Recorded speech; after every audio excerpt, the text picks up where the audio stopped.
Atenção, emissoras, para o top de 5 mordidas na grande maçã.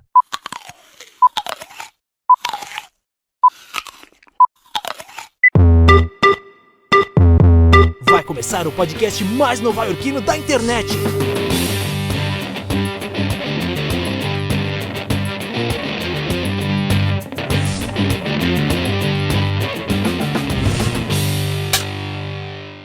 Bom dia, boa tarde, boa noite, Nova York. E olha quem tá aqui comigo, já comecei diferente hoje. Oi, Cris! Bom dia, Nova York! Será que a gente tem que mudar agora o texto, a abertura, por causa do lugar que a gente tá? Nós estamos em Nova York. Não estamos. Então vamos de novo. Bom dia, Nova Jersey! Vamos lá, terceira chance. Vamos lá. Bom dia, New Jersey! Quarta Jersey. chance. Não, Jersey City, então, vamos combinar. É porque aqui não tem ensaio, com a Cris Veira não tem ensaio, Nunca. gente. Nunca. É tudo autêntico. Então vamos lá, 3, 2, 1. Bom dia, New Jersey! Jersey City! Então tá, Jersey City, vamos lá. 3, 2, 1. Bom dia, Jersey City! É porque sabe por quê? Beijo. A gente fala New Jersey, aí o pessoal acha que você mora no meio de uma fazenda. Porque engloba o estado inteiro, né? É, New Jersey é enorme, né? Enorme. Então, por isso que, principalmente porque a gente está do outro lado do rio, né? Ali está do outro lado do rio. Estamos vendo agora. Pena que vocês não conseguem ver. Vocês não conseguem ver, mas é uma Manhattan imagem linda. tá atrás dessa câmera. Aliás, eu vou mostrar. Vocês não estão vendo agora aí as imagens. Tá bom, Olha que lindo, olha que lindo. E aí eu falo Jersey City, que é logo depois do Rio. Você fala, eu moro em New Jersey, parece que você mora no interiorzão, entendeu? É verdade. Do jeito que muita gente me pergunta na Grande Maçã, Jaime, se eu quiser ficar hospedado em Nova Jersey, ou New Jersey, sei lá, é legal? Você recomenda? É muito vago, porque depende da área. Exatamente. Se você for para uma cidade do interior, que são 3 horas de carro, já pensou? Exatamente. Né? Você vai estar bem longe de Nova York. Super longe. Mas a gente está bem perto. Bem pertinho. 2 minutinhos, você atravessa o rio e já tá lá. É isso. E olha quem é a minha convidada de hoje, gente, que honra. E hoje a gente vai descobrir um pouquinho mais da história da Cris. Para quem não conhece, que eu acho difícil, mas a Cris é uma super, hiper, mega talentosa atriz, cantora, professora de inglês, multitalentosa, né? Nossa! É bom que você já fez o currículo Já. pra mim. Eu gosto de apresentar os entrevistados, porque tem gente que cai de paraquedas, e aí pra gente não começar já a engatar o papo, é legal dar um briefing no começo. Falei certo? Briefing? Total. Né? Vai e aí nessa. é isso, porque aí a Cris é essa pessoa que todo mundo gosta de acompanhar nas redes sociais, dando dicas de pronúncia, de alinhamento de pronúncia, dicas de inglês de uma maneira geral, E eu quero saber um pouquinho da tua história, Cris, porque assim, como é que surgiu essa paixão pelo inglês, pelo idioma, pelo país, né, de uma maneira geral? Conta tudo, desde quando você estava lá no Rio de Janeiro. Total. Como é que foi? Começou tudo na tua história? Eu acho que a minha paixão pelo inglês começou graças a uma professora do jardim de infância que decidiu ficar doente. E Sério? aí, uma substituta veio. E não era o programa da escola, eu me lembro, começou a ensinar inglês pra gente, no jardim de infância. Eu acho que eu tinha o quê? 5 anos, 10 anos, enfim. E eu cheguei em casa enlouquecida com a minha mãe e falando, mãe, olha, television e não sei o quê. Minha mãe, onde essa menina aprendeu isso, né? Então, começa muito cedo na minha casa. Minha mãe ouvia músicas em inglês o tempo todo. Meu pai era aquela história de Roberto Carlos. Minha mãe não. E eu me lembro pequena, minha mãe falando pra mim, olha, você sabia que essa língua não é português? Essa música é outra língua. E eu ficava, nossa. E fui crescendo. Com 8 anos, eu ganhei uma bolsa para um curso de inglês. Porque eu queria fazer. E eu ganhei, tirei nota boa na escola e você ganhava bolsa. Comecei. Nesse mesmo tempo, a minha madrinha, a irmã da minha mãe, veio para os Estados Unidos e começou a vida dela aqui, só que na Califórnia. Então, na minha cabeça, o inglês, ele não era só o inglês do curso, era aquele inglês de um dia eu vou ver minha madrinha, um dia eu vou ver minha madrinha. Tinha essa conexão. Tinha essa conexão e ela mandava cartão postal, ela viajava os Estados Unidos todos, eu ficava encantada. Na adolescência, finalmente, meu pai deixou viajar, porque tinha esse negócio, não podia viajar e minha madrinha foi pro Brasil e me buscou. Mas agora, antes dessa viagem, você morava em que lugar? Onde aconteceu tudo isso? A sua primeira infância? Que bairro do Rio? Eu nasci em São Gonçalo, na Baixada Fluminense. Sim, tá? Sim. Só depois que eu acho que depois dos 18, minha família foi morar em Copacabana, porque meu pai sempre trabalhou atravessando a ponte. Tá. E ele Pra já quem não sabe, aguentava São mais. Gonçalo, pertinho de Niterói, né? Do outro Isso, lado da ponte. Exatamente. Tá. Então, toda a minha família está em São Gonçalo, Niterói e Rio, Copa, né? Mas isso foi bem depois. Nessa época ainda era São Gonçalo, Baixada Fluminense mesmo, ali no meu cursinho. E aí, eu adolescente, minha tia me buscou e eu fui pela primeira vez para Califórnia. E é uma história que eu sempre conto, que eu cheguei lá, já adolescente, eu já fazia inglês já faz um tempo. E eu falei, nossa, tô abafando, vou chegar, vou abafar na Califórnia. E o marido dela, meu tio americano, ria de mim quando eu falava inglês. Porque ele falava, o que você está falando exatamente? Eu falei, nossa, mas o que está errado? Ele, não sei, mas está errado. Né? E aí vem aquela minha história. Eu falei, não, isso não vai acontecer, eu vou explicar depois que eu me transformei em professora, né? Mas o meu primeiro contato foi na Califórnia, foi Los Angeles e depois Long Pine. Eles se mudaram para as montanhas. Então a gente passeava, o meu primeiro passeio como adolescente na Califórnia foi num RV, que é um trailer. Sim. Sabe, trailer Sim. que você vê nos filmes. Sim. A gente passeou no trailer por vários estados e assim, uma viagem inesquecível, né? E aí começou a minha conexão Com o país. muito mais forte com o país. E aí você voltou pro Brasil. Voltei para o Brasil, estudei. E aí, no meu entendimento, eu queria passar um tempo maior. Então, depois, eu comecei a trabalhar com 16 anos e meio, 17. Então, meu primeiro trabalho foi professora de inglês para Não criança. acredito. Jura, Cris? Eu ia perguntar se você teve outro trabalho antes, não? Eu tive, porque assim, como eu me formei em letras, Ah. então eu era... na época eu falava secretária, hoje não pode falar mais secretária, hoje é assistente. Sim. Mas eu era secretária executiva bilíngue. Olha só. E na hora do almoço, eu tinha 2 horas de almoço, eu dava aula de inglês para uma empresa onde eu trabalhava, já tinha trabalhado, e à noite eu dava aula de inglês numa faculdade. Com quantos anos isso? Você já estava Quando eu estava dentro da faculdade. Aí já eu tinha se formado em letras, já tinha me formado, tá. Mas já então tava. antes disso você não teve nenhum trabalho na época de adolescente? Você Não, lembra meu para primeiro conseguir? trabalho foi com 16 anos e meio, dando aula de inglês para criança, no curso onde eu estudei. Ah, então realmente você já começou. Já comecei Que incrível, né? Você nunca E trabalhou. era uma loucura, porque meu pai sempre trabalhou com departamento pessoal, então quando eu cheguei em casa, pai, você não acredita, arrumei, toda feliz, né? Arrumei o meu primeiro emprego sozinha, porque o meu professor de inglês falou, você é muito boa, então eu acho que se quiser eu te ajudo na entrevista, vem dar aula para criança para você começar. E eu cheguei em casa com uma animação, meu pai que trabalha no departamento pessoal, eles vão assinar sua carteira? Não. Aí eu... Mas eles assinavam e foi tudo. Então foi o meu primeiro contato com o inglês. Que legal. Fiz letras por conta disso. Mas aí, claro, eu não queria ser professora da rede pública, tá? Então, eu peguei a minha habilidade de inglês, fui, procurei empregos. Já trabalhei no só um Banco pouquinho, de Boston. Cris. Continua falando, só para tirar um pouquinho. Meu cabelo, né? Eu Mais um pouco. trabalhei no Banco de Boston, trabalhei em empresas multinacionais por causa do inglês. E com esse contato com a minha família aqui nos Estados Unidos, o meu inglês tinha um diferencial. E eu me lembro que eu fazia entrevistas, o pessoal, nossa, de onde vem esse inglês? Eu falei, vem, não sei, do conhecimento e tudo. E eu fui galgando, mas ensinar sempre foi uma coisa muito presente em mim. E aí Você tinha irmãos?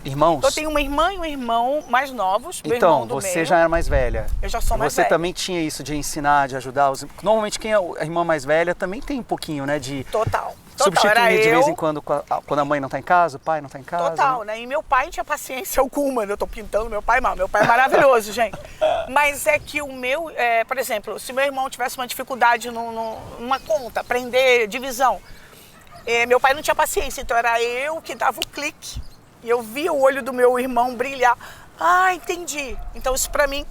E isso, uma outra história que eu sempre divido com as pessoas, é que essa coisa de dar aula sempre teve comigo e começa com 6 anos com a minha avó. Sério? A mãe da minha mãe, que nasceu em Minas, tá? Ela era analfabeta. Ela era uma pessoa da roça que comia o que plantava. E ela não teve formação nenhuma, né? Educação, formação acadêmica. E eu me lembro, quando eu vim para casa, minha mãe lia muito para mim, e aí eu fiquei fascinada o dia que eu aprendi a ler na alfabetização. Para mim foi assim. E eu falando com a minha mãe muito animada, minha mãe, pois é, agora você imagina a sua avó que não sabe nem ler nem escrever, analfabeta. Então é como se ela fosse cega. Na minha cabeça, minha mãe falando isso para mim, era uma missão que eu tinha que resolver. E como minha mãe fazia pedagogia, ela foi estudar só mais velha, né? Depois que me teve. E ela tinha umas letras de madeira, o A, o B, o A da abelhinha, B de bola, enfim. E eu falei pra minha mãe, você me empresta? Eu ficava louca naquilo. Mãe, você me empresta essas letras de madeira que eu quero ensinar a vovó. E ela foi, me emprestou. Então eu sentava com a minha avó de manhã, porque eu estudava à tarde. Vó, vem cá que eu vou te ensinar. Vó, é muito fácil. Olha só. E a minha avó, imagina, ela gostando da neta, sentava com paciência. Mas a minha avó chegou a assinar o nome dela. Quando eu conto essa história hoje, eu falo, nossa, parece meio surreal. Sim, uma criança, né? A minha determinação e a minha avó com paciência de me escutar. Com todo o tempo do mundo também, eu né? mostrava, vó, é muito simples, é B, A, vó, olha o que vai fazer A, Bá, e sabe, tudo. Ela assinou o nome dela. E isso é uma coisa muito forte na minha vida. Então, pra mim, essa coisa de ensinar é muito mais do que só passar conhecimento, mas é mais uma missão de falar, peraí, eu tenho um desafio. Eu quero simplificar e facilitar para essa pessoa. Uma missão de vida. Uma missão de vida. E aí, nesse processo, eu fiz letras, né? Porque já que eu já estava dando aula, me formei em letras.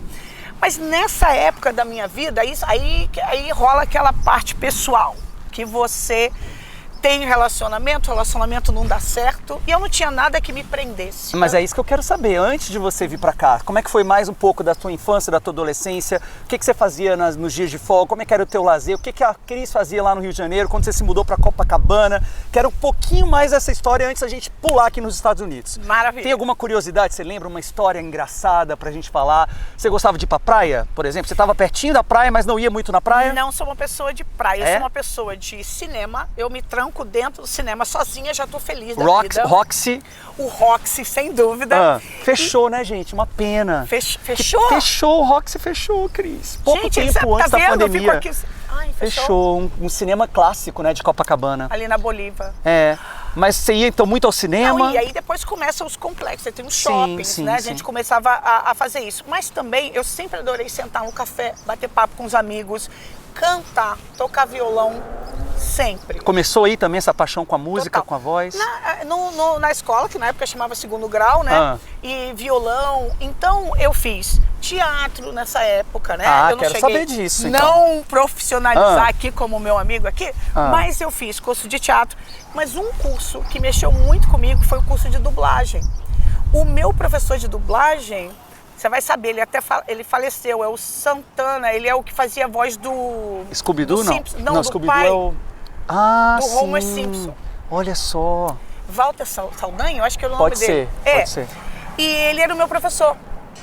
E assim, foi um outro mundo que eu fui descobrindo. Nesse mesmo tempo que eu fazia curso de dublagem, eu fazia o TTC no IBEU de Copacabana. Vocês podem falar o nome, eu tô falando aqui já. Claro, pode tudo.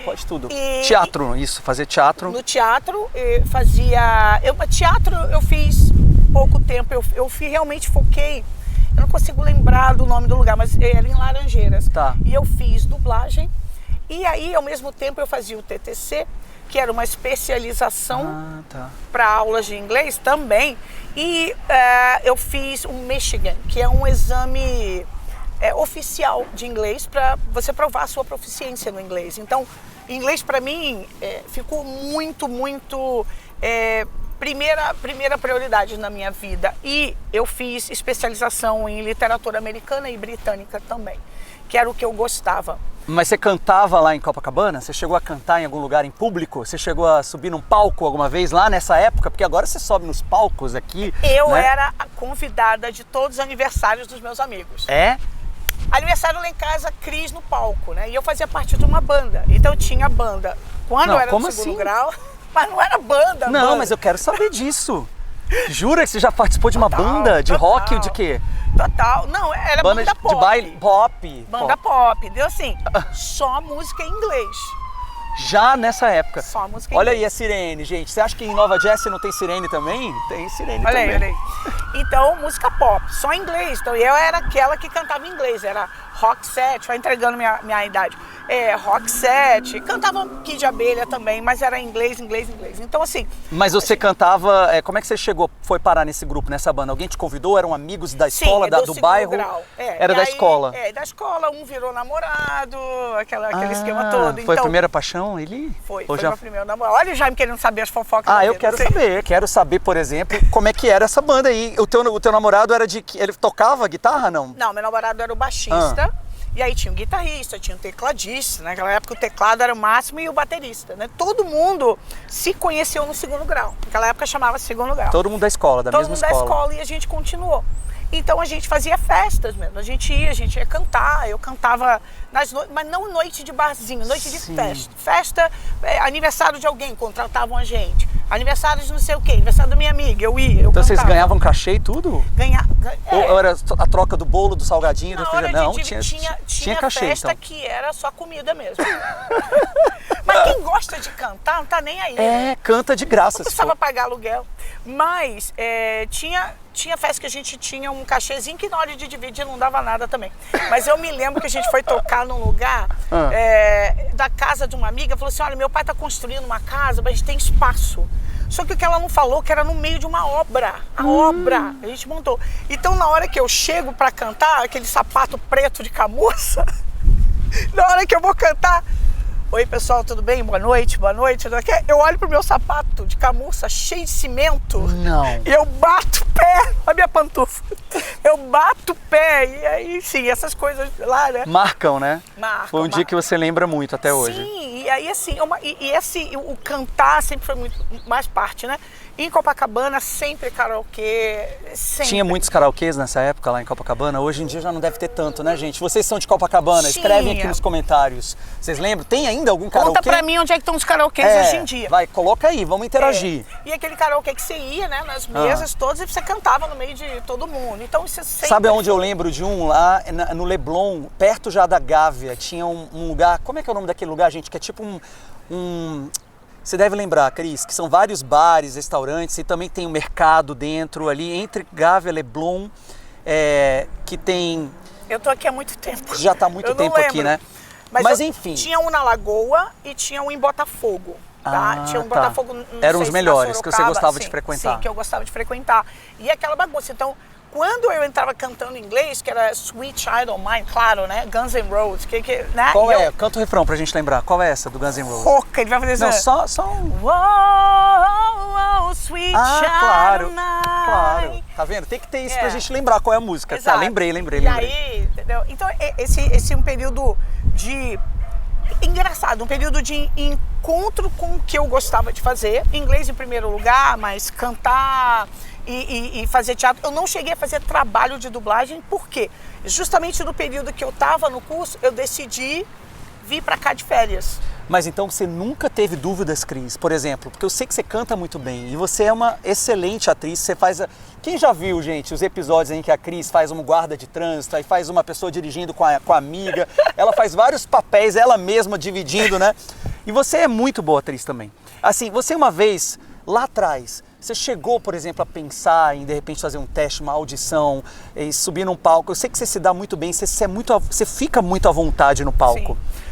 Nunca, nem por um segundo, pensou em fazer seguir uma carreira como atriz, fazer novela na TV Globo? Pensei, totalmente pensei. Então eu quero saber dessa parte. Vamos falar disso agora. O que acontece, né? Eu era mais velha, né? 2 irmãos. E aí meu pai tinha aquela mentalidade de começou a trabalhar, tem que ajudar a família.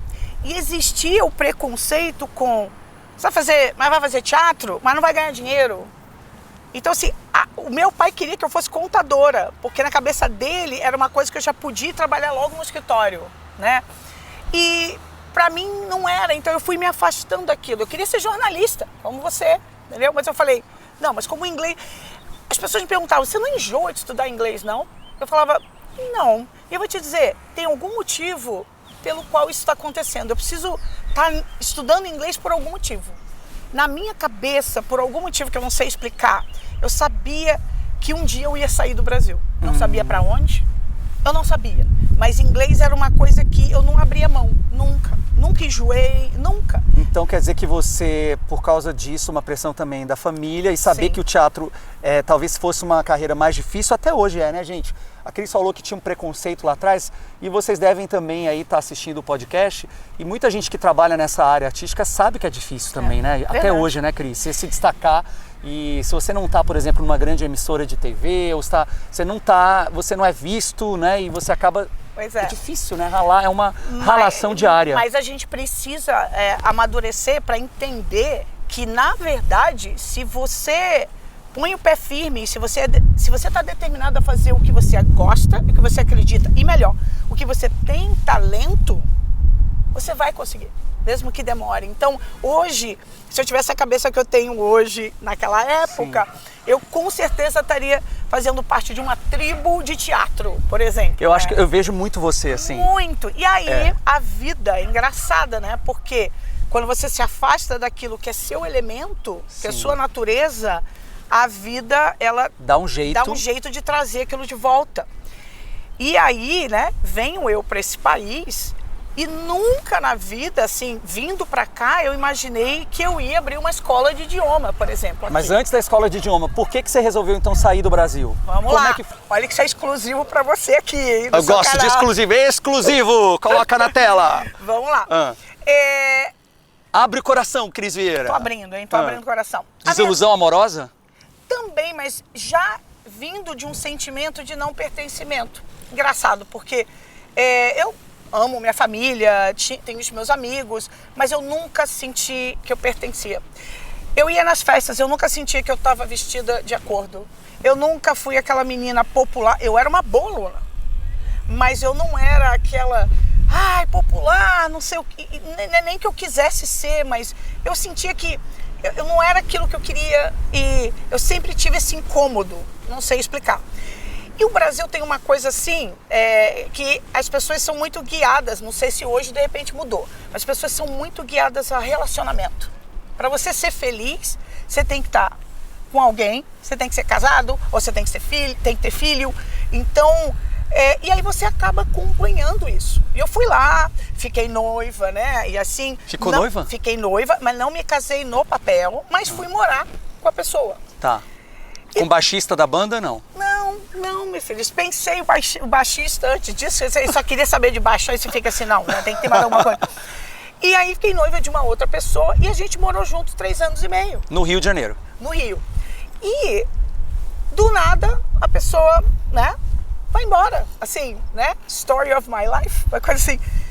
E vai embora. E aí eu penso, porque assim, não foi uma coisa de... Eu senti um alívio, porque na minha cabeça, a gente estava junto, mas eu falei, bom, eu sempre quis ter filho, mas eu falei, que engraçado, eu não acho que ele vai ser o pai do meu filho. Olha que interessante. Olha isso, né? Quando ele foi, né?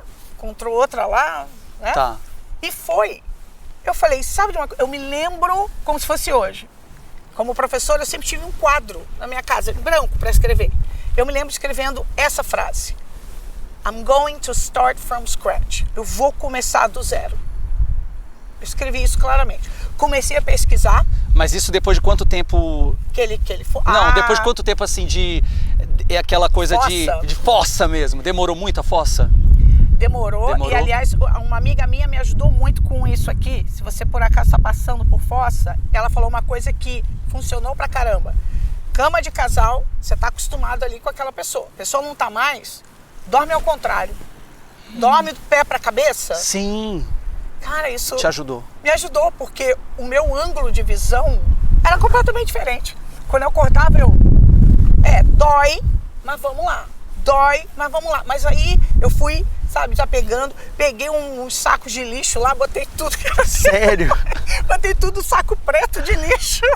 Consegui. Isso já vai virar um corte, hein, gente? Peguei o saco de lixo, já tô imaginando esse corte do podcast. Peguei o saco de lixo, botei as coisas todas no corredor, vai pegar. Cris, então quer dizer que você mudou de lado na cama e aí dia após dia e a fossa foi passando e aí você foi se reerguendo, é isso? Exato, porque apesar de eu saber, eu amava ele, mas é meio que era um alívio para mim de alguma forma. É como se ele estivesse me segurando e me impedindo de fazer uma coisa que eu sabia que ia vir. Eu não sabia o que era. E olha, eu vou te falar uma coisa, quando a gente vem para os Estados Unidos ou para qualquer país estrangeiro, todo mundo tem uma história. A pessoa fala, é porque teve desilusão amorosa, mas pensa bem, essas coisas, porque para você sair do seu país, precisa acontecer alguma coisa que mexa na sua estrutura para você virar e falar, não, sabe uma coisa? Não quero mais, eu quero uma coisa diferente, tá? E comigo eu já tinha esse sentimento de que ali não era para mim, no sentido eu quero mais, eu quero estrangeiro. Eu não sabia o que era Estados Unidos. Eu não sabia se era os Estados Unidos, porque eu já conhecia. Mas eu sabia que eu ia sair dali um dia. Muito engraçado. Então ele mesmo trouxe essa solução para mim. Sim. E eu escrevi no meu quadro, na minha sala, I'm going to start from scratch. Eu vou começar do zero. E comecei a pesquisar. E vim fazer... Bom, primeiro eu vim, né? Antes de fazer o meu mestrado, eu vim de férias, porque eu não conhecia Nova York. Muito me interessa saber quando então foi a primeira vez da Cris em Nova York. Verão de 1996. É? E assim, eu vim sozinha. Eu já conhecia a Califórnia, mas eu falei, bom, vou para Nova York. Mas aí eu me lembro que a minha madrinha na Califórnia perguntou, mas você conhece alguém? Tem que lembrar uma coisa, em 1996, ainda aquela época que Manhattan era perigoso. Sim, verdade. Tava eu aqui sozinha, né? Sim. E a minha madrinha ficou, ela chegou a vir, porque ela veio visitar um pessoal em Connecticut para ficar perto de mim. Mas eu vim sozinha. Uau! Entendeu? Segura a conversa. Não, vamos continuar. Vamos continuar que papo tá bom. Quando o vento tá mais forte, a gente dá uma pausa, porque o vento atrapalha realmente o barulho para vocês conseguirem ouvir bem a Cris. Então você ficou quantos dias e quantos anos você tinha em 96? Eu vim de férias, tirei 15 dias de férias. Tá. E... Mais ou menos, assim, mas... Acho que eu fiquei 2 semanas. Eu cheguei 2 de julho. Era quase véspera de 4 de julho. Verãozão. Verão. Foi muito maravilhoso. Mas eu ia dando 9 da noite, eu me escondia no hotel. Você lembra, você viu algum musical da Broadway nessa época? Eu vi um... Ou não nessa vez? Você vai lembrar. Não, nessa vez eu vi, era um de dança irlandesa. Tinha até o Riverdance. Chegou! Riverdance, era lindo. Eu nunca tinha ido num teatro da Broadway, né? Sim, eu falei, vamos musical. Sim. Riverdance, que era a dança irlandesa, o pessoal saltando. E foi emocionante. Foi emocionante. Marca sempre a primeira vez. Primeira vez no observatório, qual foi? Você escolheu algum para subir nessa primeira viagem ou você não foram subiu? As Torres Gêmeas. Não brinca, Cris. Sério? Como é que é? Eu sei que ele adora esse assunto. Eu gosto, sabe por quê? Porque eu não estava aqui, eu não tive a oportunidade de conhecer pessoalmente as Torres Gêmeas, de ter entrado lá, e eu fico me imaginando como seria o Jaime entrando nas Torres Gêmeas. Então conta como foi. Sim. Olha, era muito impactante mesmo. Eu fiz na época Empire State, né? Tá. E eu fiz as Torres Gêmeas. Só que assim, não tinha comparação, porque o Empire State é maravilhoso, é um ícone, mas você tem aquelas grades, né? Tá. Então você tinha mais visão com as Torres Gêmeas. Dava medo e tudo, você via Jersey. Jersey não era o que é hoje. Olha só, Cris. Jersey City, né? Sim, aqui. Sim. Então, assim, era aquela imensidão de, uau, eu tô aqui em Nova York. E um lugar que eu sentei e chorei, parece o livro lá do Paulo Coelho, né? Sentei e chorei, foi no Central Park. Sua primeira vez no Central Park. Porque assim, eu tinha um filme, aquele do menino da Matrix, que é o Keanu Reeves. Devil's Advocate. O diabo, advogado do diabo. O advogado do diabo. Sim. Que depois a esposa dele fica meio doida, ela corre, vai pra uma igreja, né? Eu falei, eu quero saber onde é essa igreja, eu sei que tá perto do Central Park. Jura que você foi procurar o cenário do filme, Cris? Eu falei, onde tá essa igreja? Eu fiquei com calo, porque eu andei o Central Park todo. Eu não sabia que o Central Park era tão grande. Tão grande, né? Eu falei, não sei para onde começar. Então eu fui vendo as igrejas na Quinta Avenida. Mas o primeiro impacto foi de sentar e chorar, porque era uma coisa sendo realizada. O Central Park, ele tem uma energia. Nova York tem uma energia. Quando eu pisei aqui, de novo, já conheci a Califórnia, vários lugares da Califórnia, Nevada, mas nenhum lugar teve a energia que eu senti aqui, nesse lugar. E eu sentei, chorei. Falei, o que é isso que eu tô sentindo? Não sei, mas eu quero estar aqui. Essa foi uma sensação, porque Nova York tem uma coisa que quando você sente o lugar, você sente que aquele lugar é um pedacinho seu. Só Nova York te dá isso. E olha que eu conheço o lugar, hein? É verdade. Olha só, nunca tinha parado para pensar por esse ponto de vista. Você olha... Você se sente parte dali, Você né? sente parte. E lembra que eu não me sentia parte. Lá em Copacabana, mais. E esse sentimento, eu falei, nossa, eu quero estar aqui, porque tem uma energia, uma vibração, tem uma coisa de pessoas que não param, e eu sou uma pessoa que não para. E eu falei, nossa, sabe? Combinou com você. Combinou comigo. Deu match. Total. Olha E o Central... só. Nossa, sentei na escadaria do Metropolitan Museum também, é uma emoção, assim, eu sou muito sensível à energia, assim, eu gosto de sentir, de ouvir, e entendi claramente que é ali que eu queria ficar. Foi nessa hora, nessa primeira viagem de férias, no verão de 96, que você pensou, caiu a ficha, que é pra cá que eu vou. Total. É aqui que eu vou morar. E aí, lembra, no Brasil, assim, eu não pagava aluguel, né, morava ali, era o apartamento da família. Então, assim, eu tinha meu dinheiro, eu tinha 3 empregos.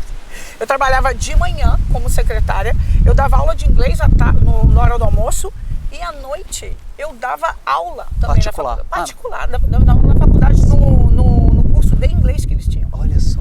Ali na Praça 15. E aí eu falei, peraí, mas por que eu não posso estar lá? Eu não tenho filho.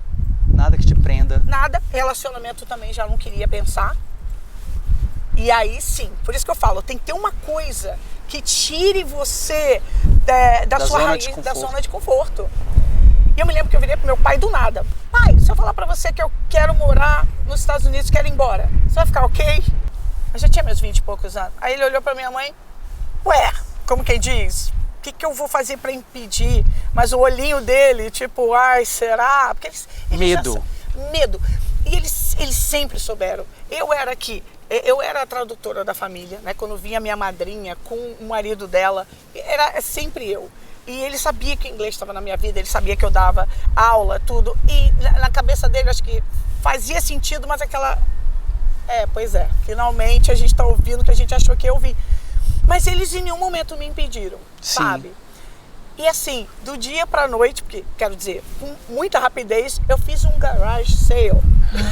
Sério? Lá em Copacabana? Eu vendi carro. Olha. Eu vendi fogão, eu vendi geladeira, eu vendi tudo. Chamei todo mundo para vem, pessoal da família, tô vendendo tudo.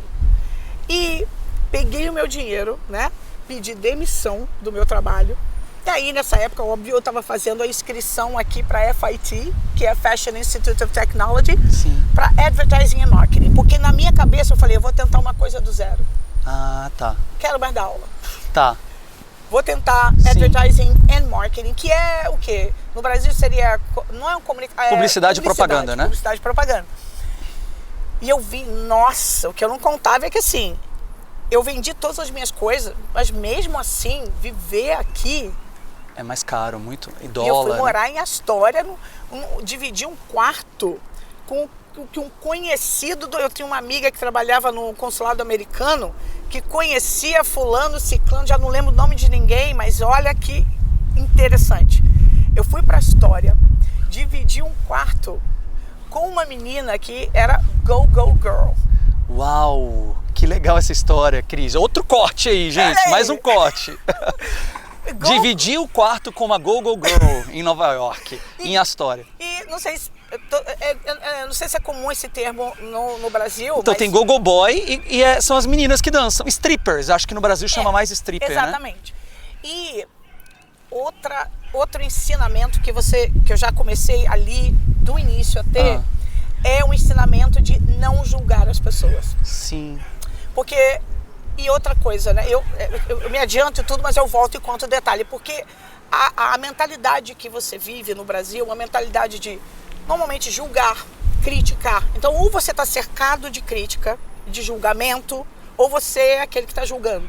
Verdade. Quando você vem para um país e, de repente, você arruma um lugar que você pode pagar com uma menina que a gente nem se encontrava, porque ela trabalhava... Noite e dia, noite e dia. Exato.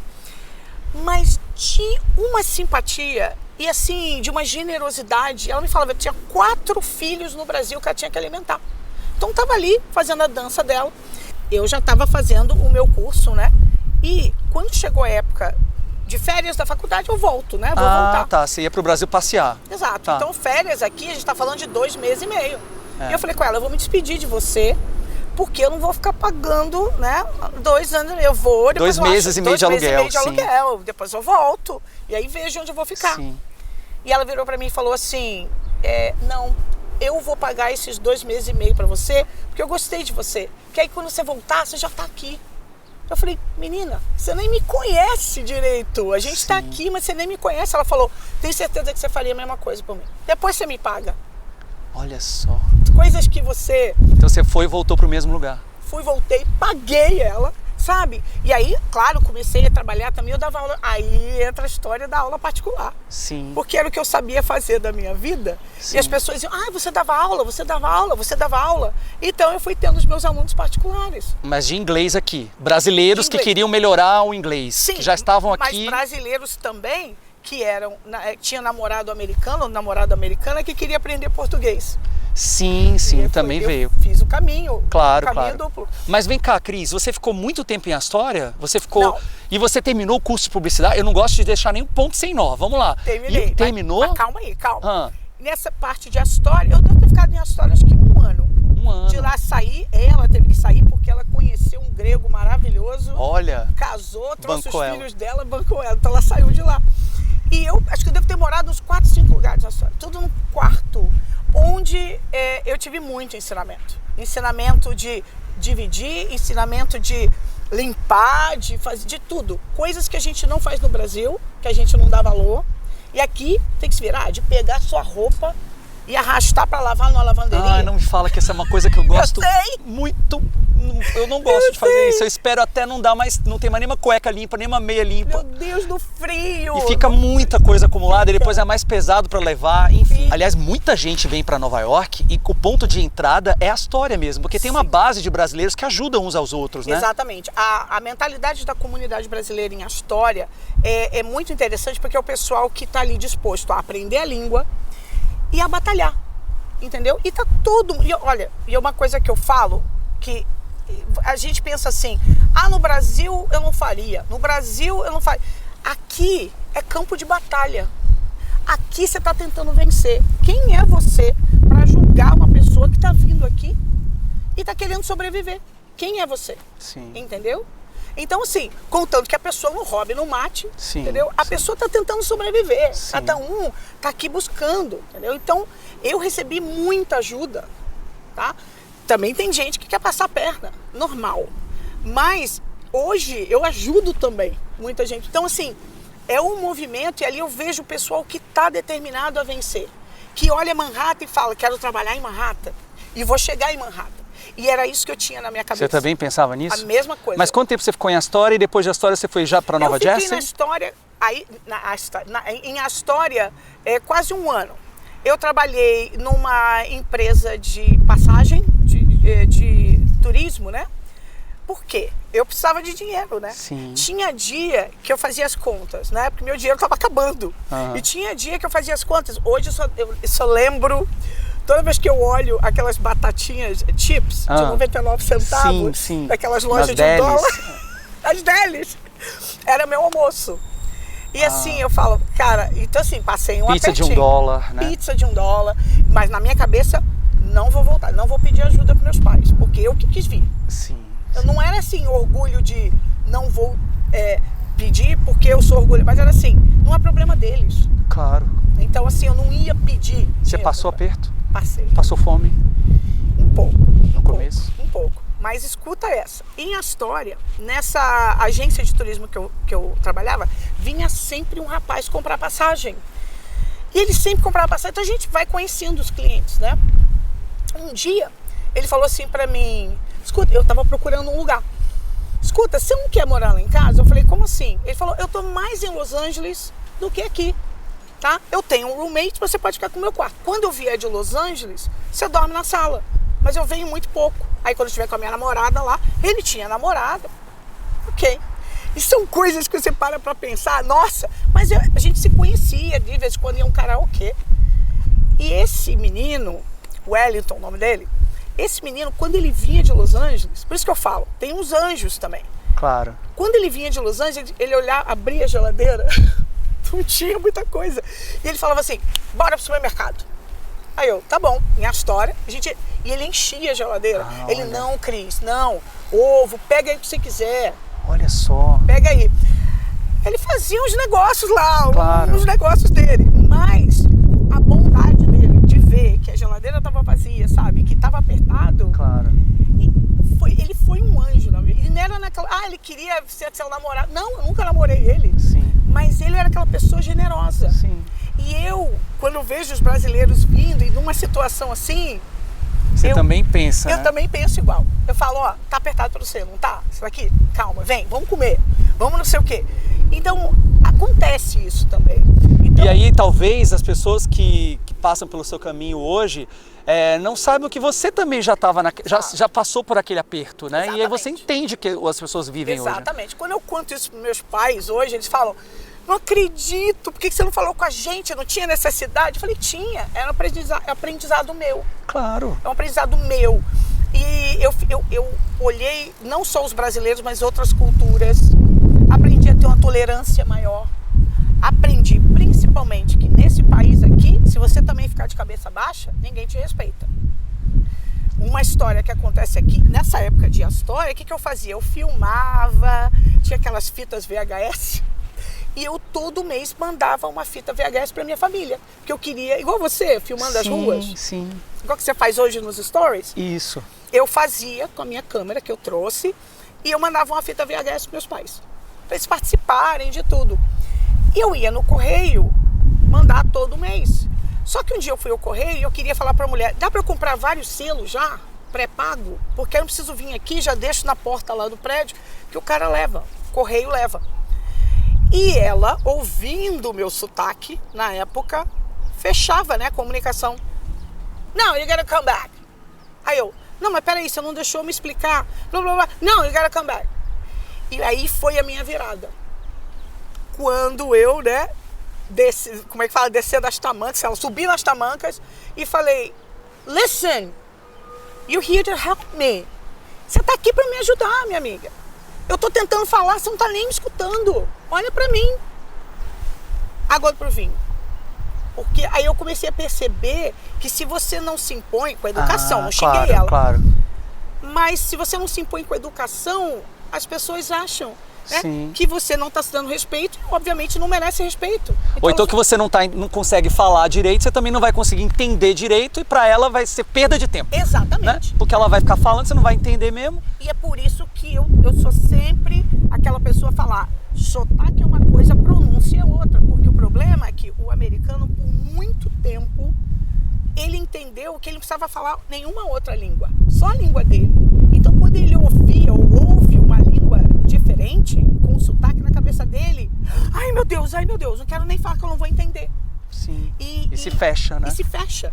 Então, você tem que saber, e mesmo que você não esteja, você tem direito a falar, peraí, eu tô querendo um serviço do correio.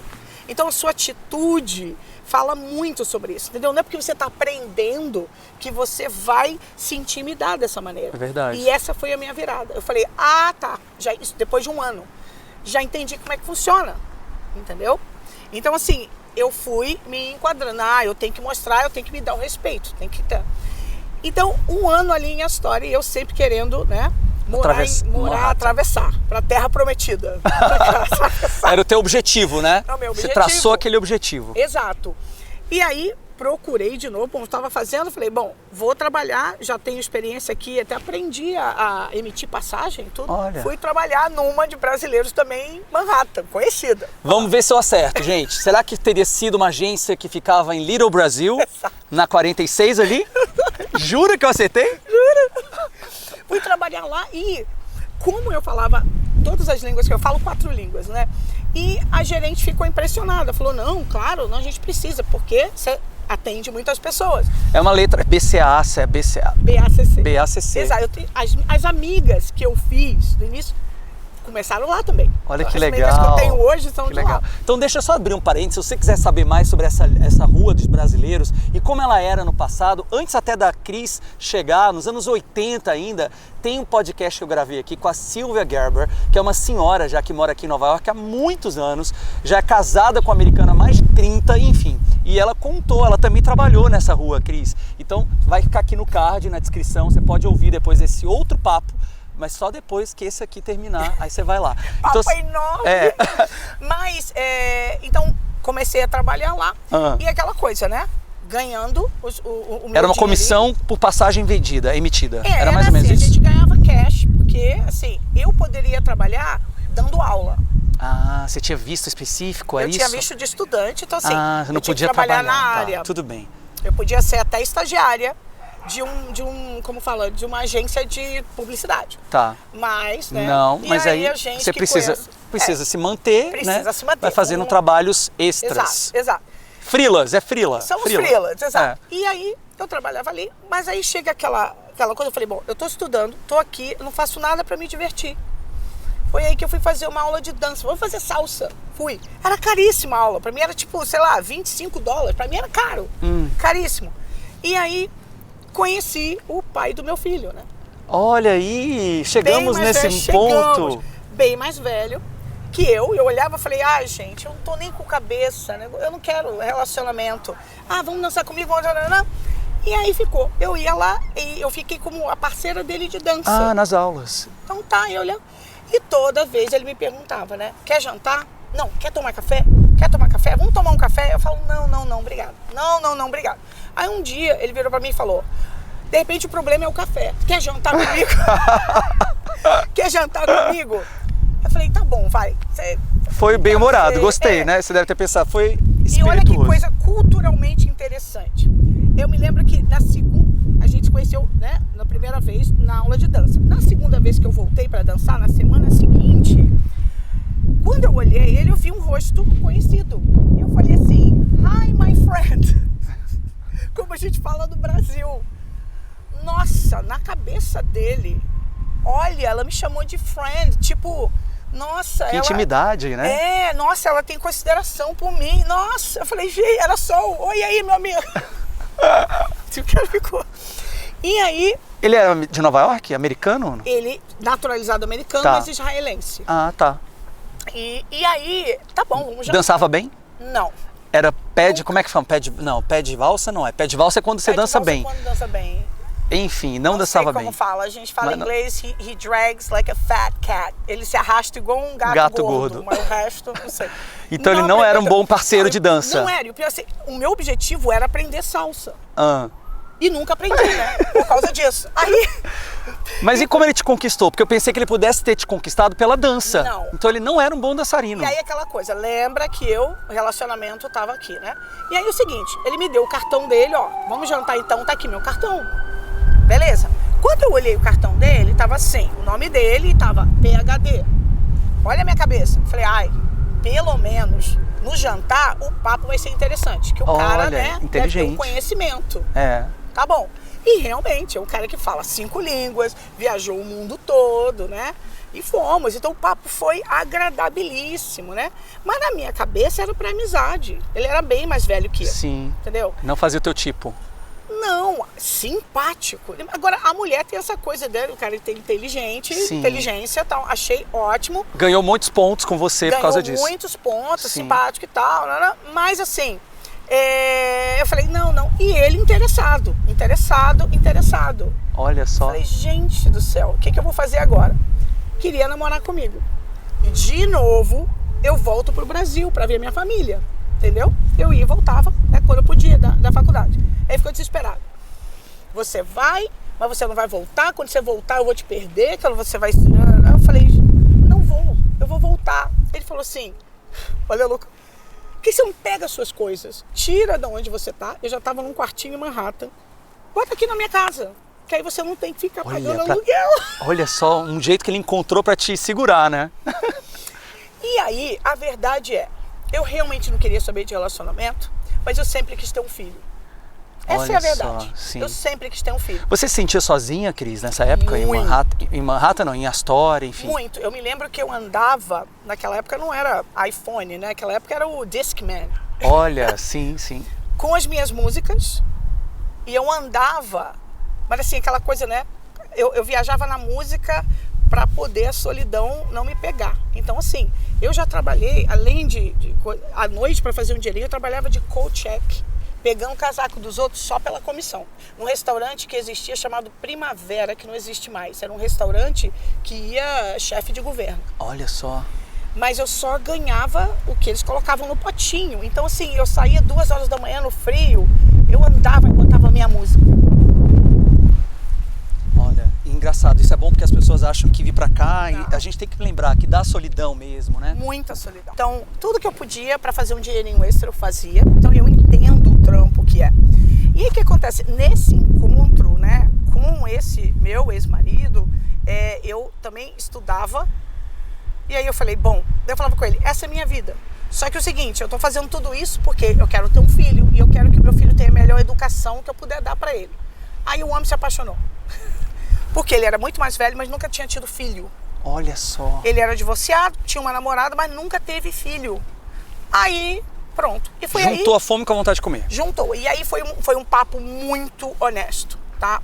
E quando eu voltei do Brasil e as minhas coisas estavam na casa dele, né? Porque a gente já estava saindo e tal. Ele falou, eu tenho uma coisa que eu quero te perguntar. Um homem não ajoelhou com uma caixinha com um anel de diamante? Escuta essa história.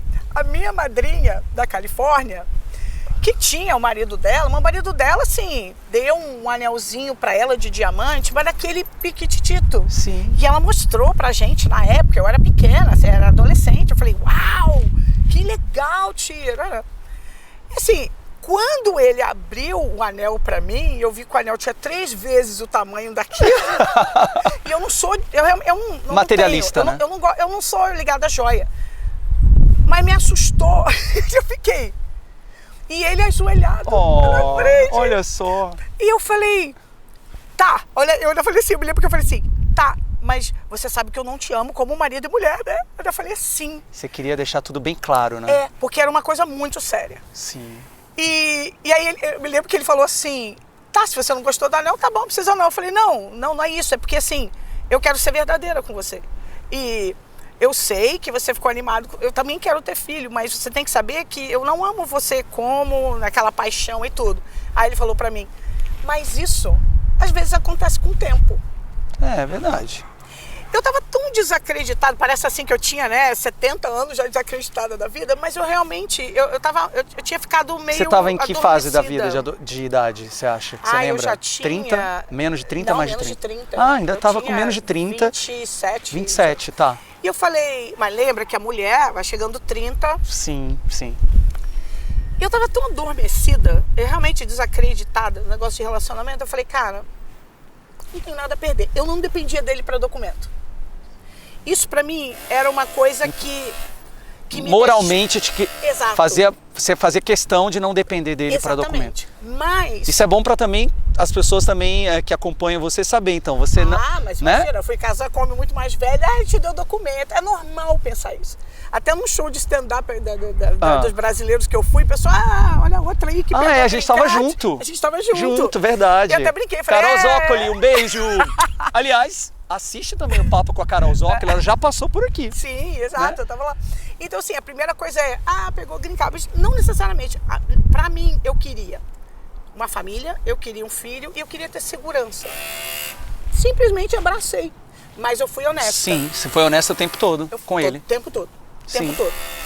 Não te amo desse jeito. Só que a gente realmente se transformou numa família. E mesmo a gente divorciado, né, por outras razões, assim, mas ele precisou de mim, eu tô lá. Mas chegaram a casar mesmo, então? Não casamos no papel. Olha só. Assim, e chegaram a ficar quanto tempo juntos, assim? 12 anos. Jura que durou isso tudo, Cris? Sim, então porque... foi um casamento que deu certo. Né? Enquanto durou, deu certo. Né? Como família, a gente tem um filho maravilhoso junto, ele é excelente pai. E eu tenho certeza que meu filho vai ter e está tendo a educação que eu queria que ele tivesse, né? Deu tudo certo, como você tinha planejado. A família foi, né? E por motivos culturais, né? Ele tem uma outra visão, uma outra mentalidade e não deu certo. Mas a gente não é inimigo e não tem drama. Nunca teve. Sim. E qual é a diferença de idade de vocês dois? 29 anos. 29 anos.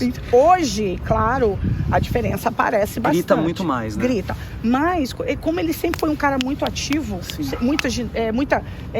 treinava e também dançava, mesmo que não dançasse bem, mas para ele era exercício. Então, até hoje ele dança. Mas, assim, foi uma coisa que tinha que acontecer. Porque foi o...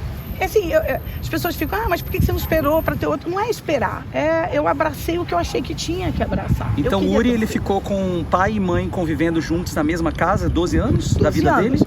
Ou não, ou menos, ou mais? Não. Foi isso, né? Foi 12 anos. E Sim. aí, quando eu decidi que realmente já não dava mais, né, por motivos egoísmo, coisas assim, o meu filho foi o primeiro a ser avisado.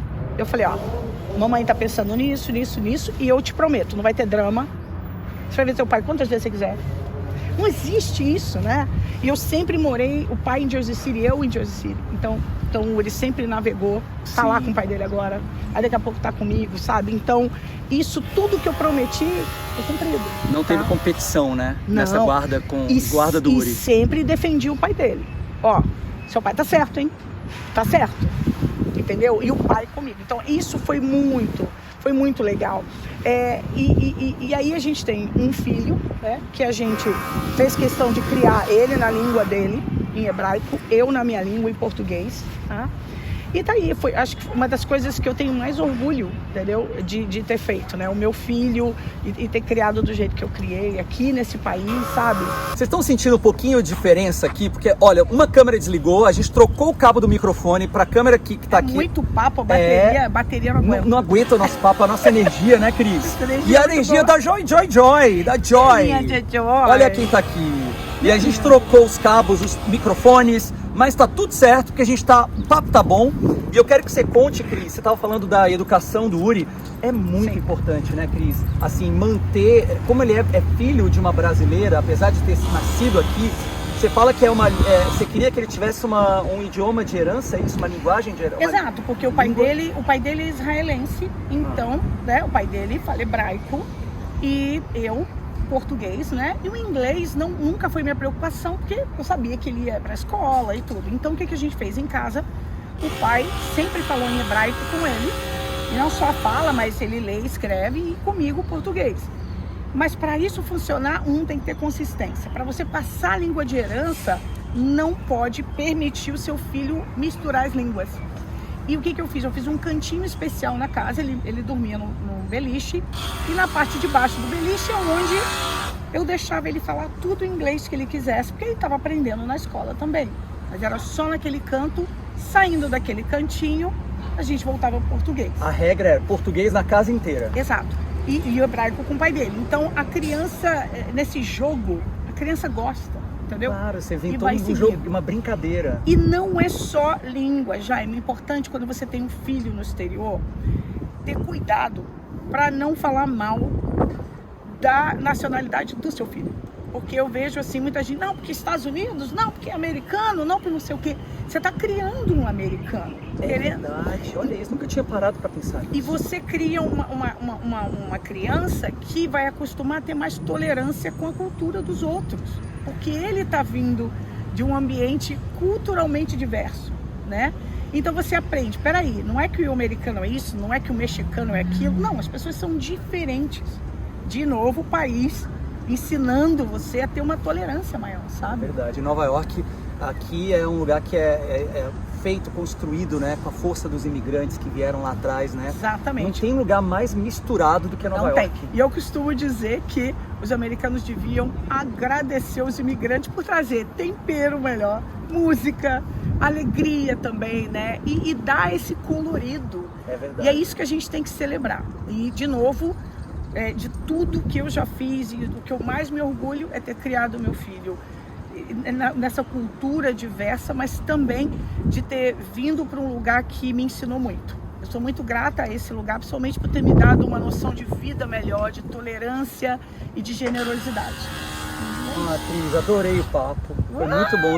A gente fala muito. Dá vontade de a gente conversar muito, mas eu tenho certeza que foi muito legal conhecer esse outro lado seu. Verdade, porque eu só falo de aula de inglês, Sim, né? e hoje eu tentei puxar para a Cris o outro lado da Cris, porque a ideia do podcast da Grande Maçã é cada semana um entrevistado diferente, um cenário diferente. Estamos num parque que é o parque favorito da Joy Joy, né? Joy Joy. Ela tava brincando agora ali, por isso que ela veio, porque agora ela já acabou a brincadeira. E é um lugar que você vem muito com ela, né? Todo dia. Sempre. Todo dia. É pertinho da casa da Cris, Pertinho. gente. A gente tá pertinho da casa da Cris. Então, esse foi o papo, mais um episódio aqui da Grande Maçã, do podcast mais nova-iorquino dessa internet. Dessa vez, estamos do outro lado do Rio Hudson. Do Rio Hudson, Né? exato, em Jersey City. E eu queria te agradecer. Eu que te agradeço. Um beijo, adorei. Eu amo você. A gente não se Obrigada. larga mais, né? Nunca mais. Então, olha, adorei também encontrar com vocês aí do outro lado. Companhia de vocês é muito importante. Deixa aqui os seus comentários, o que vocês acharam do papo. E eu também quero dicas de mais entrevistados que moram aqui nessa região para o nosso podcast. Pode deixar aqui sugestão de entrevistados, tá bom? Eu não quero perder vocês de vista de jeito nenhum. Agora a gente dá tchau junto. Será que a gente vai combinar agora no final? Como é que vai ser o tchau? Como é que você divide? Vai boa tarde agora ou não? Será que agora é boa tarde? É, né? Boa tarde. Então vamos lá. 1, 2, 3 e... Boa tarde, Nova York! Agora... Não, é Nova Jersey. Ah, gente, é isso. Deixa pra lá. Deixa Foi. pra lá. Foi. Tamo com fome. Vamos almoçar agora. Tchau. Beijo. Beijo. Tchau. Você acabou de ouvir o podcast da Grande Maçã, o podcast mais nova-iorquino da internet. Foi.